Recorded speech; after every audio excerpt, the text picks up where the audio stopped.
Halo stunner semua, kembali lagi di channel pembelajaran ini. Kita sampai di pembahasan tools yang keempat ya di dalam investment decision criteria, yaitu tentang payback period atau discounted payback period. Jadi payback period ini adalah jumlah tahun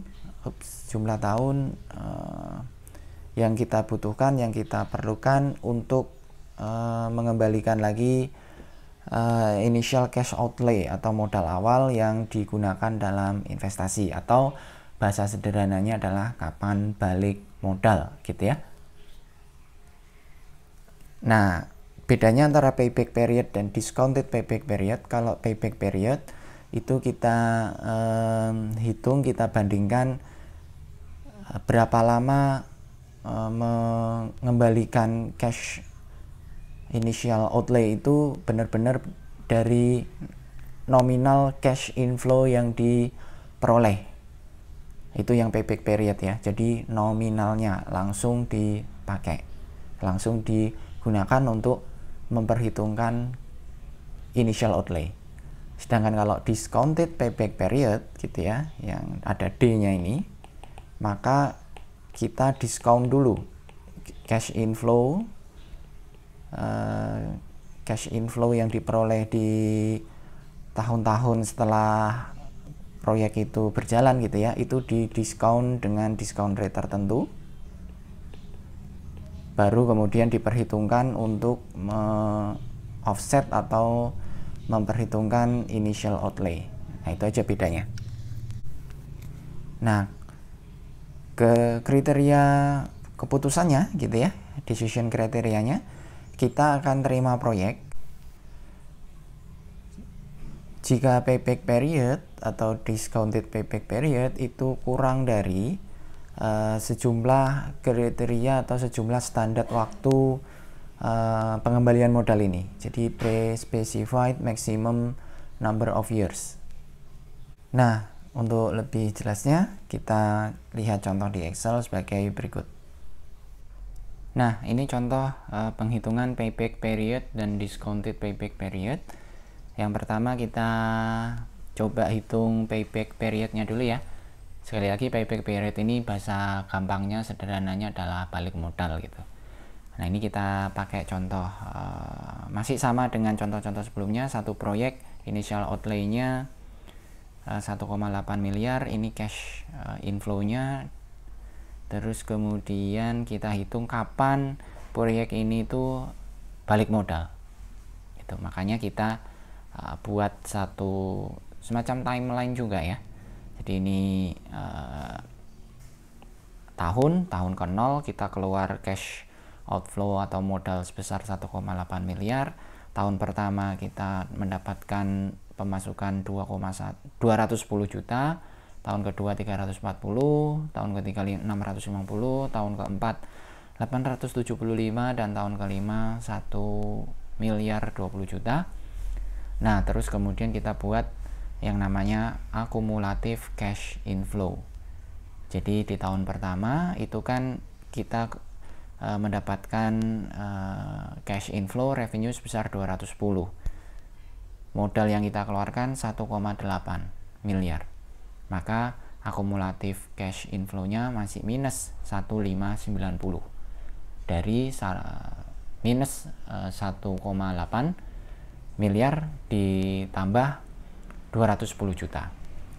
Berikutnya, di tahun kedua akumulatif cash inflow-nya adalah 1590 ditambah minus 1590, ditambah 340 sama dengan 1250 minus.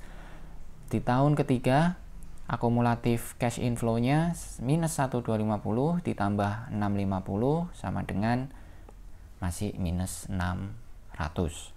Di tahun keempat akumulatif cash inflow-nya minus 600 mendapatkan revenue 875.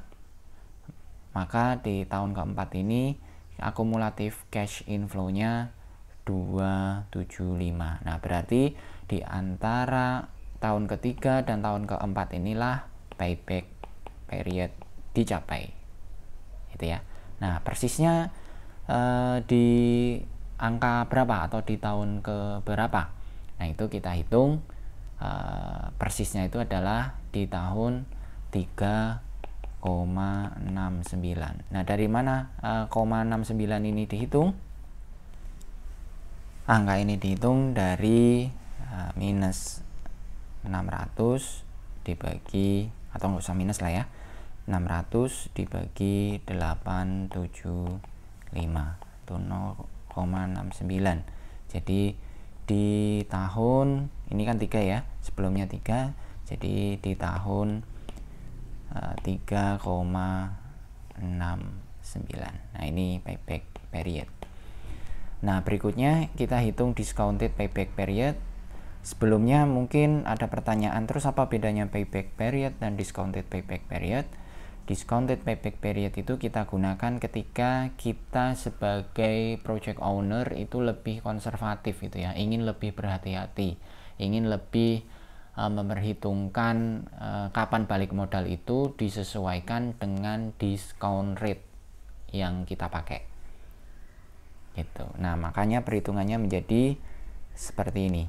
Ini discounted payback period ya, discounted payback period. Ini masih sama, kita membuat timeline juga, terus kemudian kita isi dengan cash outflow di tahun awal, di tahun 0, terus kemudian cash inflow-nya. Sebelumnya kan kalau kita pakai nominal di payback period itu kan kita menerima 210 juta. Tapi ketika kita menghitung dengan discounted payback period, 210 juta ini harus kita diskon dengan discount rate yang kita pakai. Jadi 210 dibagi 1 plus discount rate tadi kan 12% ya, pangkat 1, hasilnya 187,5.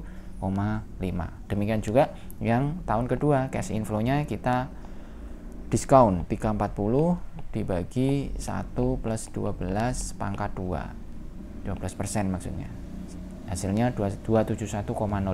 Jadi dia lebih kecil gitu karena didiskon. Demikian seterusnya sampai tahun kelima. Nah, kemudian setelah kita hitung discounted cash inflow-nya, kemudian kita hitung akumulatif cash inflow-nya. Caranya masih sama dengan yang tadi ya. Untuk tahun pertama, akumulatif cash inflow-nya itu adalah dari minus 1,8 miliar ditambah 187,5 cash inflow discounted di tahun pertama. Hasilnya 1613 minus.